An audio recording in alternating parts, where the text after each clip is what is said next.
Wood mengartikan komunikasi kelompok adalah 3 atau lebih orang yang berinteraksi sekian lama, bergantung satu sama lain dan mengikuti aturan bersama untuk mencapai tujuan yang sama.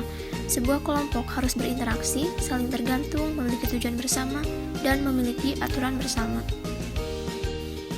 Menurut Mulyana, komunikasi kelompok yaitu komunikasi yang dilakukan dalam kelompok kecil, jadi sifatnya tatap muka. Ukuran komunikasi kelompok, kebanyakan peneliti mengartikan sebuah kelompok kecil memiliki paling tidak 3 dan tidak lebih dari 12 atau 15 anggota. Semakin besar suatu kelompok, semakin renggang hubungannya. Sifat komunikasi kelompok. Sifat komunikasi kelompok yaitu saling memengaruhi satu sama lain. Artinya, tiap anggota memiliki pengaruh atau bisa memberi pengaruh pada anggota lainnya. Komunikasi kelompok umumnya berada di bawah pengawasan seorang pemimpin atau penanggung jawab, supaya proses komunikasinya lebih terarah. Manfaat komunikasi kelompok diantaranya saling bertukar informasi, menambah pengetahuan, meningkatkan kesadaran kelompok, dan memperteguh atau mengubah sikap dan perilaku. Kepemimpinan dalam kelompok memiliki 2 fungsi utama. Yang pertama, menjaga kesatuan kelompok, dan yang kedua, mendorong produktivitas kelompok. Peran anggota kelompok. Yang pertama, peranan tugas, contohnya menawarkan gagasan, dan yang kedua, peranan pemeliharaan, contohnya menunjukkan kehangatan dan dukungan, dan yang ketiga, peranan mengangguk, contohnya menyerang kedudukan seseorang dan menentang gagasan kelompok. Cara berpartisipasi dalam kelompok. Yang pertama, berorientasi pada kelompok, fokus pada tujuan kelompok bukan individu. Yang kedua, pusatkan konflik pada masalahnya, dan fokus pada solusi. Dan yang ketiga, bersikaplah tanpa prasangka secara kritis, tunda kesimpulan sampai mendengar berbagai sudut pandang.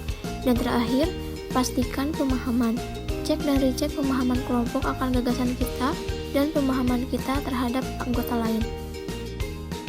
Group think adalah suatu cara pertimbangan yang digunakan anggota kelompok ketika keinginan mereka akan kesepakatan melampaui motivasi mereka untuk menilai semua rencana tindakan yang ada. Group think terjadi ketika sebuah kelompok memiliki hubungan baik satu sama lain, kemiripan antar anggotanya tinggi, dan tidak secara penuh mempertimbangkan semua solusi yang ada. Gejala group think yang pertama, penilaian berlebihan terhadap kelompok, dan yang kedua, tekanan untuk mencapai keseragaman.